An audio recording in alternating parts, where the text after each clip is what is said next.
Bem, muito boa tarde. Antes de mais, peço desculpa aqui pela minha voz. Hoje acordei com a voz do João Malheiro e, portanto, peço-vos imensa desculpa.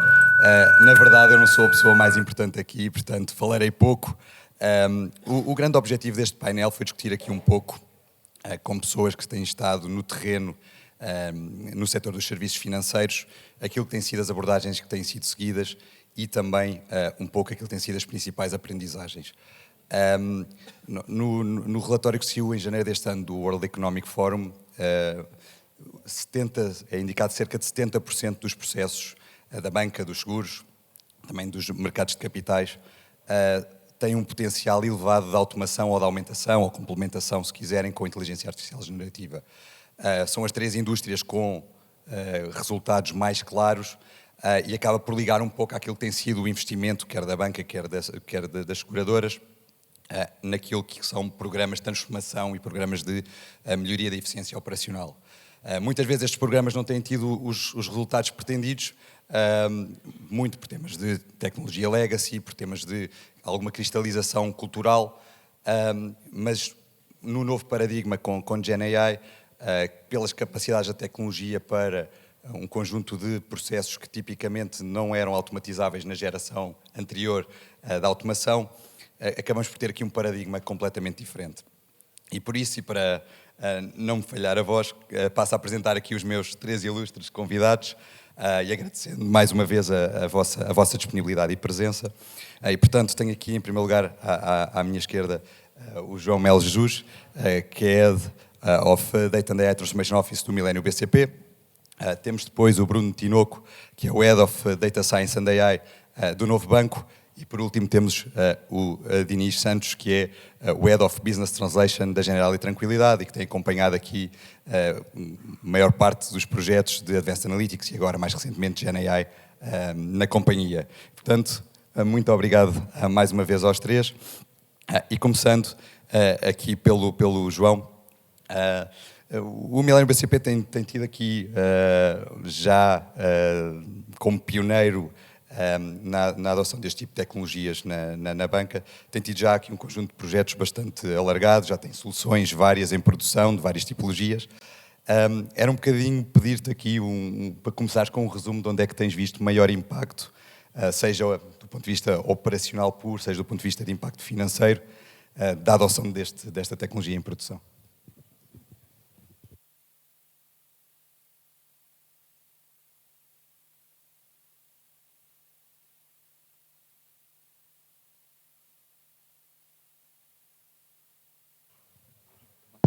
Agora sim, desculpem lá. Boa tarde a todos. Obrigado também pelo convite, é um gosto estar aqui. Sim, eu posso ilustrar alguns casos que temos implementados no âmbito do banco. Acho que a conversa há uns tempos era se, por exemplo, quando falava com pessoas da indústria, do setor, era se já tínhamos casos em produção, casos é que tínhamos em produção. Acho que hoje em dia já é mais transversal a utilização da tecnologia, a captura de resultados com a tecnologia. Para ilustrar casos que já temos hoje, se calhar destacava a componente dos documentos, o tratamento de documentos. Já era feito com abordagens de AI tradicional. Hoje em dia, com GenAI, trouxe-nos para um paradigma diferente e para um grau de captura de eficiência mais elevado do que conseguíamos antes. E aqui há um grau de precisão já através de agentes de extração de informação dos documentos, com uma agilidade muito grande e uma velocidade muito grande daquilo que é a implementação, porque são muito flexíveis naquilo que são os templates, diferentes tipologias de documento, etc. E também naquilo que é a validação dos próprios documentos e das regras de negócio que nós conseguimos colocar e garantir que são validados. Portanto, nós hoje temos um conjunto de agentes que estão inseridos nos nossos processos, contribuem para os nossos processos, fazem validação documental, fazem extração de informação para depois integrar naquilo que são os nossos sistemas, independentemente depois do mix entre extração de informação automatizada versus também a integração com humanos em algum componente e também consoante os graus de risco que queremos ter de depois validação daquilo que é o trabalho automatizado.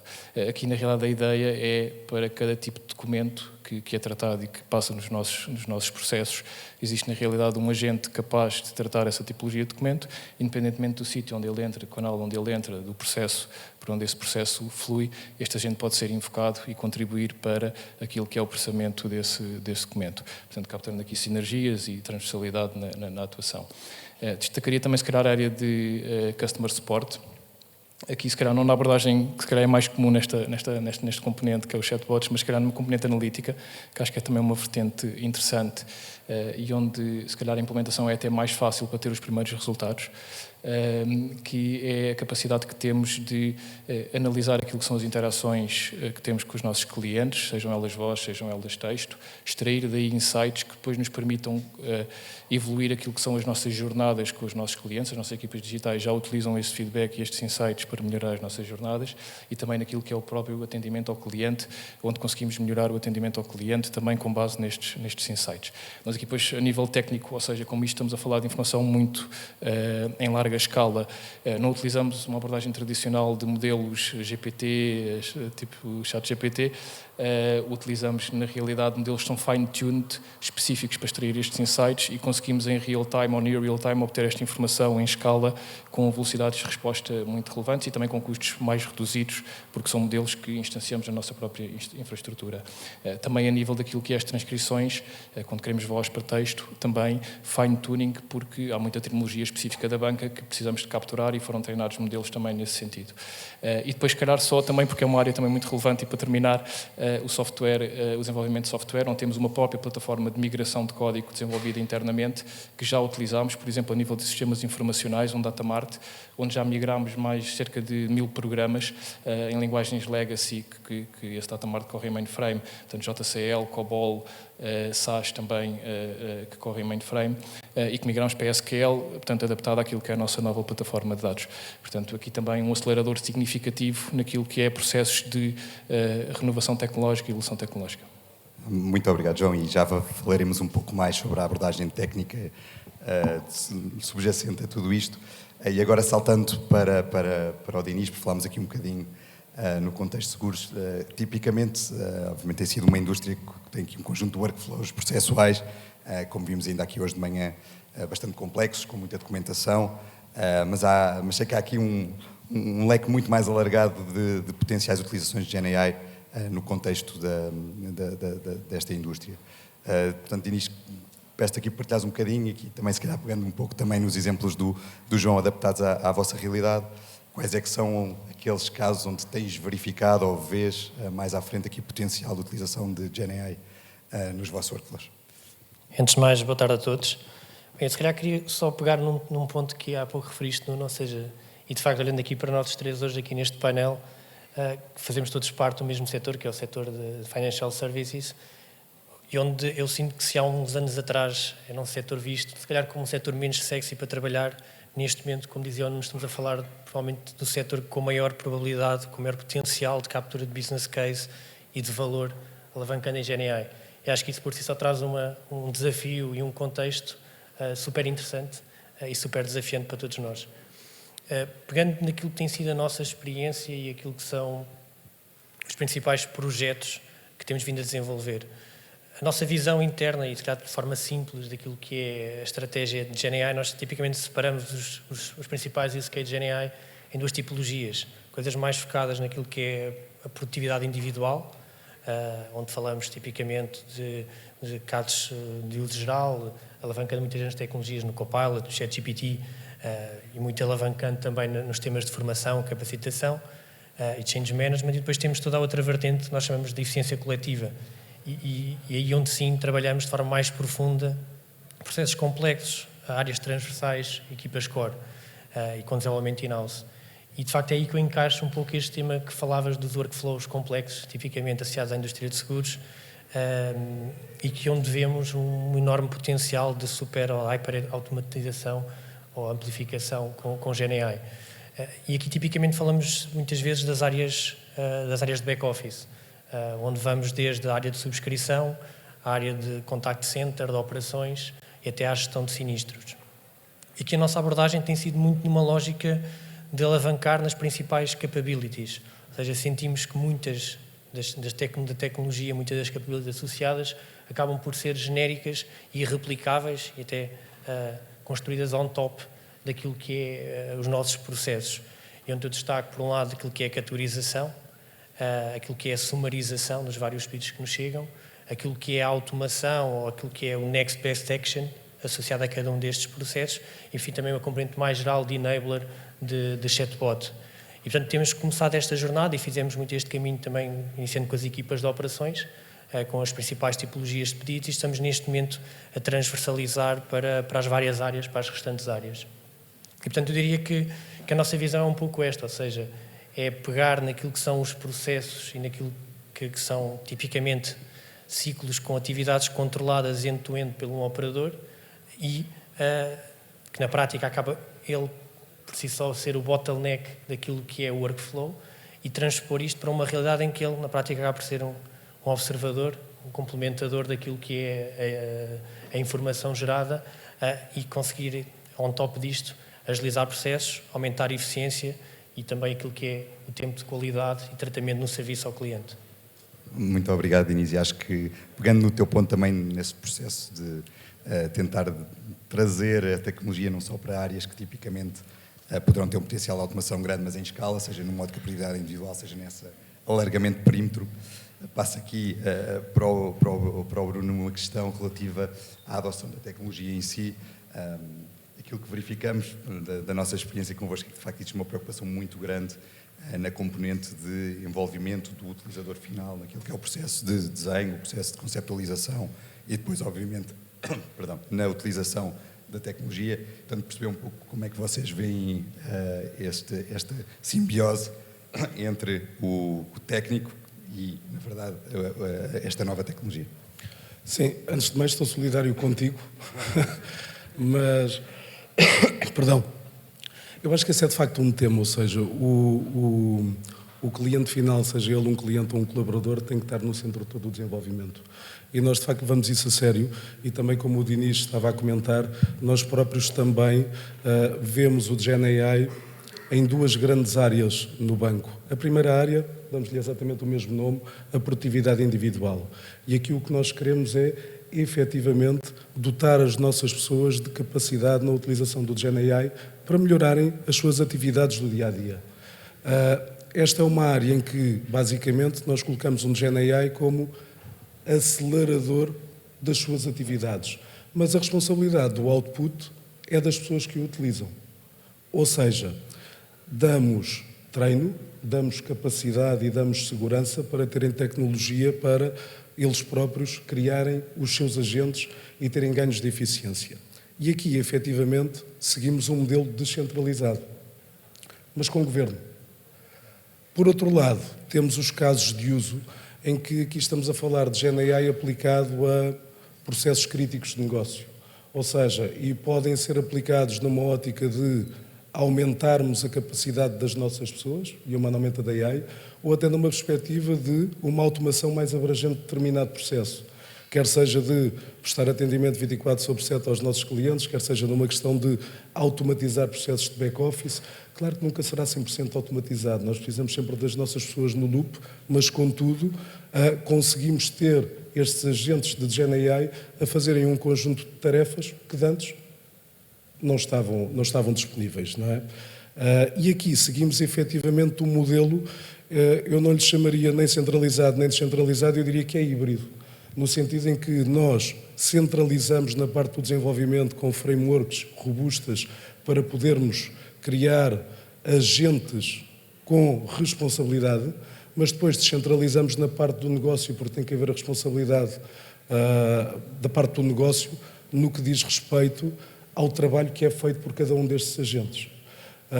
Na parte da produtividade individual, tem sido efetivamente uma jornada, como tu dizias e bem, e portanto o cliente final está no centro de tudo.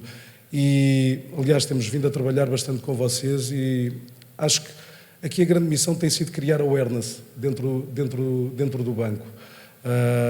Nós caímos inicialmente num erro, no sentido em que, como toda a gente fala do ChatGPT, a nossa assumption foi que vamos disponibilizar a tecnologia e isto vai ser adotado de imediato. Não é um tema tecnológico, é um tema de envolver as pessoas na solução e, portanto, já formámos cerca de 1.500 pessoas do banco na utilização destas ferramentas para a produtividade individual e para utilizarem o GenAI no seu dia-a-dia. Temos 1.000 pessoas a utilizarem licenças com capacidades mais avançadas e temos aqui um rácio de adoção que está nos 89%. E o nosso objetivo é que, efetivamente, as pessoas sejam cada vez mais independentes na utilização e estamos a tentar juntar a beleza dos dois mundos, que é, por um lado, dar autonomia e empower às nossas pessoas, por outro lado, trabalharmos na agentificação destes temas mais críticos. Posso dar um exemplo, um breve exemplo, ou seja, nós estamos, por exemplo, construímos uma solução para ajudarmos os nossos colegas que fazem a gestão das reclamações. E, portanto, entra uma reclamação e com agentes de GenAI nós conseguimos olhar para a reclamação, classificá-la e identificar quais é que são as áreas mais adequadas para complementar a resposta. Criamos imediatamente, isto tudo com o humano no loop, como é lógico, criamos imediatamente um e-mail ou o conteúdo para o workflow, para dar o contexto às outras áreas daquilo que o nosso cliente está a reclamar, e temos processos que estão sempre à escuta para perceber quando é que temos todo o feedback para construir uma resposta final para o cliente, que é revista pelo nosso colega, e assim tem um processo mais célere. Estamos a falar de ganhos de eficiência até 80% em alguns casos. E, portanto, mexe na eficiência, mexe no NPS dos nossos clientes.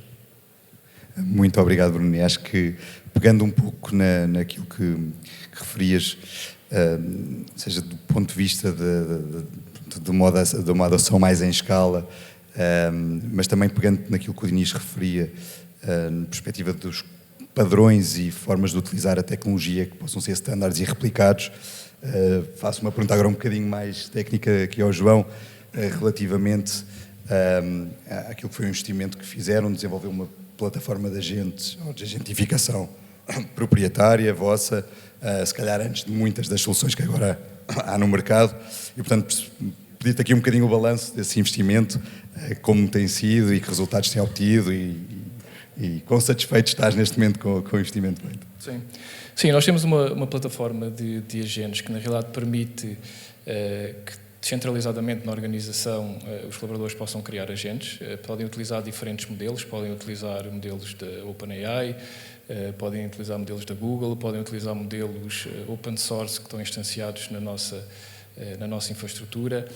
Estes agentes têm capacidade também de interação multimodal, modelos também de reasoning também que estão disponíveis. Temos capacidade também nesta plataforma de criar o workflow de agentes, portanto, interações mais justificadas entre agentes também já estão disponíveis na plataforma. Componentes também de aportar conhecimento interno que temos na organização, portanto, criar bases de conhecimento e ligar esses agentes à base de conhecimento é também uma das funcionalidades que a plataforma tem. Aqui a nossa visão no âmbito do desenvolvimento é sempre que precisamos, portanto, há esta abordagem descentralizada que permite às pessoas criar os seus próprios agentes e evoluírem através desta plataforma interna, mas ao mesmo tempo naquilo que são os casos especializados, mais sofisticados, que precisam aqui de um desenvolvimento com uma visão mais estruturada, tipicamente o que fazemos procuramos alinhar sempre com aquilo que é a plataforma e a arquitetura e a framework subjacente. Ou seja, se eu tiver um desenvolvimento, um caso de utilização que precisa de um componente web search, de web fetch, para ir buscar informação à web, na realidade o que fazemos procuramos ver se a plataforma tem esse componente, desenvolver esse componente na plataforma para dotar o caso de utilização em particular que estamos a desenvolver desse componente, mas também que todos os outros agentes que aí estão desenvolvidos ou que possam no futuro vir a ser desenvolvidos possam utilizar essa capacidade ou possam estender essa capacidade no futuro. Portanto, e assim ganhamos sinergias naquilo que é a reutilização de componentes e temos um sítio, na realidade, de uma arquitetura centralizada que permite toda esta escala da adoção. Optámos por desenvolver internamente, porque na realidade este é um espaço que está em mudança contínua e muito acelerada. E é difícil controlarmos aquilo que são as novas entregas e a evolução dos frameworks que existem no mercado e em casos críticos, se as evoluções que estão a acontecer não são disruptivas em relação a versões anteriores. E isso depois pode impactar naquilo que é o que nós temos em produção e termos casos que de um momento para o outro podem deixar de funcionar. Portanto, ou seja, apostámos nessa perspectiva de desenvolver a ferramenta e a plataforma internamente, mas com este objetivo de sinergias e de escala. Portanto, aqui na realidade, ou seja, depois também ganhamos capacidade daquilo que é o controle e a motorização, porque ao termos todos os agentes nesta plataforma, independentemente de serem utilizados em casos especializados, serem agentes que são construídos especificamente para as pessoas no contexto da sua produtividade individual, estes agentes também, já agora, podem ser publicados em API e ser disponibilizados e integrados naquilo que são os processos do banco. Okay. Mas que temos uma capacidade de centralmente ver e ter listado tudo o que são os agentes que temos em utilização. Sempre que fazemos componentes de monitorização, são também aplicados transversalmente a todos estes agentes. Guardrails, gestão de risco, conseguimos aplicar de forma transversal, porque temos esta arquitetura centralizada e esta visão centralizada naquilo que é a evolução e aquilo que está no core subjacente a estes agentes. Muito obrigado, João, e já vamos falar um pouco mais sobre o tema da segurança, mas antes disso falámos aqui agora de tecnologia, já tínhamos falado um pouco do utilizador como um todo, mas aqui para o Diniz tenho uma questão muito relacionada com a realidade da maioria das companhias, que é, tipicamente tem equipas, ou vinham já com equipas bastante grandes de Data Science ou Advanced Analytics, com um conjunto elevado de Data Scientists e especialistas naquilo que era a inteligência artificial até 2020. Como é que tem sido, do ponto de vista das vossas equipas internas e do processo de começar a desenvolver este tipo de tecnologia, essa adaptação ou não das equipas que já tinham para um paradigma completamente diferente do ponto de vista de desenvolvimento? Bem, eu diria que, pelo menos do ponto de vista interno, nós vimos GenAI como uma transição daquilo que já era a nossa Advanced Analytics, a nossa Machine Learning tradicional.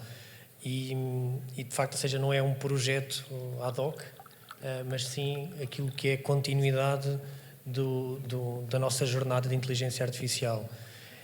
E eu diria que esta transição ocorre essencialmente em 2 ou 3 principais layers, diria eu. Ou seja, o primeiro layer que motiva muito esta transição, acho que é o layer estratégico do próprio grupo. Efetivamente, e é público, o Grupo General é cotado em bolsa. Um dos principais pilares estratégicos é efetivamente este desígnio por AI, por data-driven, e onde existe uma aposta clara em tudo o que é dados, inteligência artificial, um desígnio, um mandato de aposta naquilo que é o desenvolvimento de flagships, de use cases disruptivos no mercado e até daquilo que é o aumento da produtividade individual que falávamos há pouco. E, portanto, o primeiro layer acaba por ser este, ou seja, uma orientação top-down que acaba por garantir que a própria organização se move neste sentido. Depois temos uma segunda transição que eu, se calhar, levo a um nível mais local, mais estático, que é, de facto, este complemento entre aquilo que é Advanced Analytics e estas novas soluções de GenAI, onde aí, e isso é muito pragmático, aquilo que é Advanced Analytics, Machine Learning tradicional, como nós vamos chamar, continua a ser uma grande aposta para nós. Tipicamente falamos de áreas ou de projetos que impactam diretamente aquilo que é o nosso P&L, e portanto continua a ser uma grande aposta. E nós vemos GenAI, por um lado, ou como um amplificador, um aumento da capacidade nestes processos, mas também, e aí sim onde vemos muitos benefícios desta adoção de GenAI, na componente mais de bottom line, ou seja, naquilo que é a eficiência, aumento da produtividade. E acho que aqui, de facto, temos tido um conjunto de processos e de sinergias muito interessantes. E, por fim, pegando aqui um bocadinho mais também no tema que tocavas das equipas, ou seja, temos também esta transição mais operacional, mais de implementação, onde, de facto, sentimos que aquilo que este nosso caminho, esta maturidade que temos vindo a desenvolver ao longo dos últimos anos com a analítica tradicional, se materializa num conjunto de sinergias. E, se calhar, destaco aqui algumas. Por um lado, acho que o nosso modelo de visão centrada no negócio continua a ser um grande acelerador, ou seja, esta visão de solução para negócio, impacto em business case, geração de valor, de estar pequeno, mas focado em use cases de grande impacto. Este mindset que foi gerado na organização continua a ser um dos grandes enablers desta transição. Depois também aquilo que é a disponibilidade de dados, e onde eu sinto que aquilo que tem vindo a ser o caminho realizado ao longo dos últimos tempos na estratégia de dados na cloud, todos os temas de data governance, acabam por ser um enabler que é fundamental e mandatório para um tipo de transformação deste género. Depois temos também os temas de literacia da AI, onde se calhar na prática, e aqui sim acaba por ser um grande desafio, mas todos nós vemos a GenAI como uma tecnologia ou como um objetivo último de estar disponível para toda a gente. E, portanto, sentimos que um dos grandes fatores nesta transição relevantes é trazermos a organização e sermos capazes de comunicar com a organização para que eles percebam as limitações, os desafios, as potencialidades dos use cases e façam parte também desta transição. E, por fim, se calhar destacaria também o tema do modelo operativo, onde ao longo dos últimos anos temos trabalhado muito naquilo que é efetivamente squads dedicadas de desenvolvimento, equipas multidisciplinares com os perfis mais técnicos, desde data scientists, data engineers, solution architects, que trabalham em parceria com as equipas de negócio e também com as equipas de business translation, que ajudam aqui naquilo que é uma linguagem comum, uma articulação de projeto end-to-end e um foco depois na geração de valor, no prompt engineering, naquilo que é a evolução contínua end-to-end. E, portanto, eu diria que é isto, ou seja, acho que a principal sinergia que identificamos nesta tradição é efetivamente esta, ou seja, GenAI como uma alavanca on top daquilo que já tínhamos com a Advanced Analytics tradicional, onde criámos uma base quer cultural, quer tecnológica, que nos vai permitir, ou que nos tem vindo a permitir, criar agora esta visão e esta estratégia com um impacto real e focada naquilo que são use cases com valor. Muito obrigado, Inês. Bruno, aqui pegando um pouco no tema que discutíamos há pouco de segurança, ainda há pouco alguém comentava ali no Coffee Break, isto é tudo muito giro, mas os nossos dados depois vão todos para a cloud. Cometendo aqui uma pequena inconfidência, nós tivemos aqui uma proposta que estávamos a trabalhar com o novo banco, com outra área que não a do Bruno, e fomos chamados pela equipa do Bruno para nos perguntar como é que íamos garantir a segurança e para nos explicar como é que funcionam as libraries de guardrails e etc. do novo banco. E, portanto, parafraseando quem ouvi, isto é tudo muito bonito, mas como é que as empresas podem garantir uma proteção daquilo que estes modelos e estas soluções acabam por gerar? Sim, eu acho que só pode haver inteligência artificial desde que ela seja responsável e desde que ela seja segura. Até porque se nós pensarmos, os bancos interagem com os nossos clientes naquilo que muitas das vezes são os momentos mais importantes da sua vida. Ou porque é uma internacionalização de um negócio, ou querem comprar uma casa, são momentos-chave. E, portanto, nós não podemos, para além de que, desculpem-me a expressão, um banco acaba por ter uma influência direta no dia-a-dia dos nossos clientes, o dinheiro, o estar ao lado deles no seu dia-a-dia, na gestão financeira do seu dia-a-dia. E, portanto, segurança e responsabilidade são elementos-chave. Isto não é só aplicado ao GenAI. Nós, no âmbito do machine learning tradicional, nós à data de hoje temos um bocadinho mais de 60 modelos de machine learning tradicional a interagirem diariamente com os nossos clientes ou com os nossos colegas e, portanto, até nestes modelos nós temos que ter elevados padrões de segurança no sentido de garantir responsabilidade. Nós não podemos admitir que o modelo esteja a dar informação incorreta aos nossos clientes, porque não é só uma questão de danos reputacionais, é uma questão é absolutamente inaceitável.